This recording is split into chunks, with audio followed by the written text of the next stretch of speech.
dépistage néonatal est de faire le diagnostic de la maladie avant que toute manifestation clinique apparaisse chez les bébés dépistés. Le test de dépistage est réalisé au 2e jour de vie par l'analyse de gouttes de sang qui sont déposées sur un buvard qu'on appelle également le carton de Guthrie et qui permet de dépister entre 15 et 20 maladies différentes.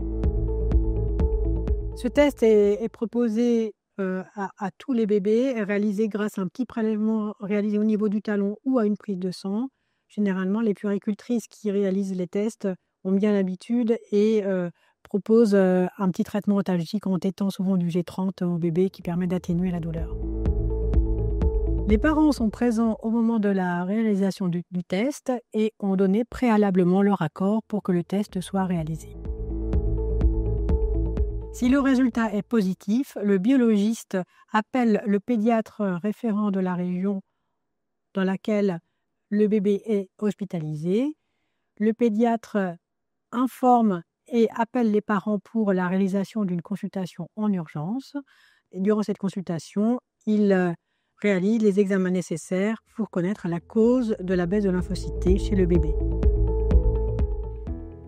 Le dépistage des déficits immunitaires se fait sur un buvard de Guthrie. C'est un prélèvement qui se fait à la maternité et sur lequel sont faits les autres dépistages de maladies rares néonatales. Si à l'issue de ce dépistage, le résultat est positif, l'enfant est pris en charge par un pédiatre qui va le voir avec ses parents en consultation, en urgence. Et lors de cette consultation, le pédiatre va demander une deuxième analyse qui se fait sur un autre prélèvement de sang et qui est envoyé au laboratoire d'immunologie. On a la réponse dans la journée. Si la confirmation du déficit immunitaire est faite, dans ce cas-là, le pédiatre renvoie une troisième analyse qui est une analyse génétique.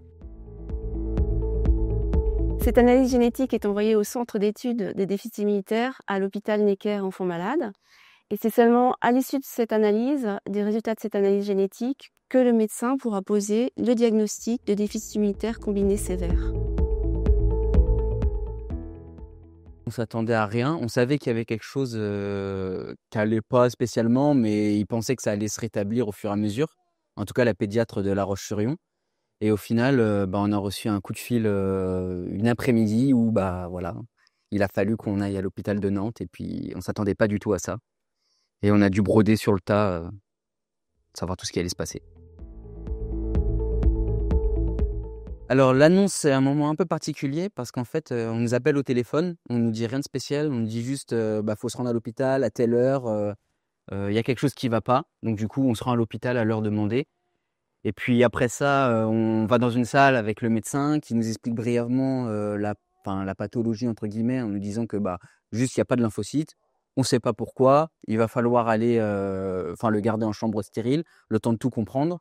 Et pareil, on n'a pas de temporalité. On nous dit juste on va vérifier tout, on va regarder que tout aille bien. Pour sa sécurité, pour l'instant, on le met en chambre.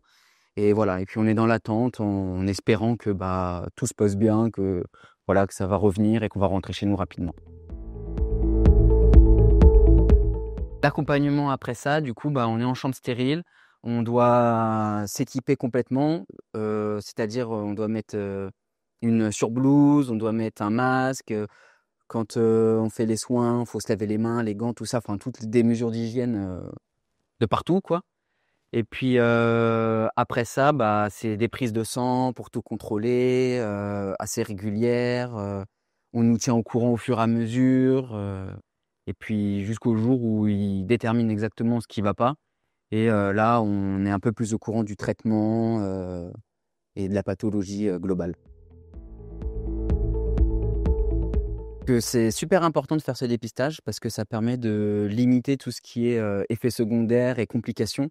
Quand on voit, nous avait annoncé 1 an d'hôpital et le fait que il soit pas malade, qu'il ait aucune pathologie, vu que ça a été fait super tôt, en fait, tout s'est bien déroulé. Au bout de 5 mois, on a pu rentrer chez nous et fallait faire attention, mais voilà, tout s'est bien passé. Le dépistage néonatal des déficits immunitaires combinés sévères, ou DICS, est un enjeu majeur, bien plus qu'une avancée médicale pour nous en tant qu'association de patients qui militons pour la mise en œuvre de ce dépistage depuis plus de 10 ans.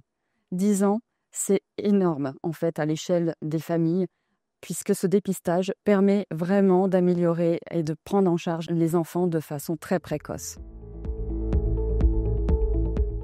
Ce qu'il faut bien comprendre, c'est qu'un enfant qui s'infecte dès les premières semaines de vie compromet finalement ses chances de survie ensuite, puisque cette maladie, le déficit immunitaire combiné sévère, est mortelle dans 100% des cas.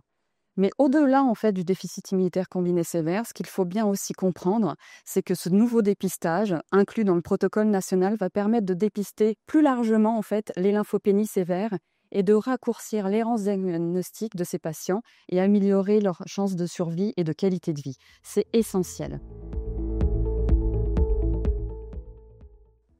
Ce dépistage néonatal n'est pas un luxe. C'est un enjeu médical et éthique majeur pour nos patients et nos familles. Il permet de sauver des vies, éviter des drames et surtout gagner la course contre la maladie dès les premières semaines de vie.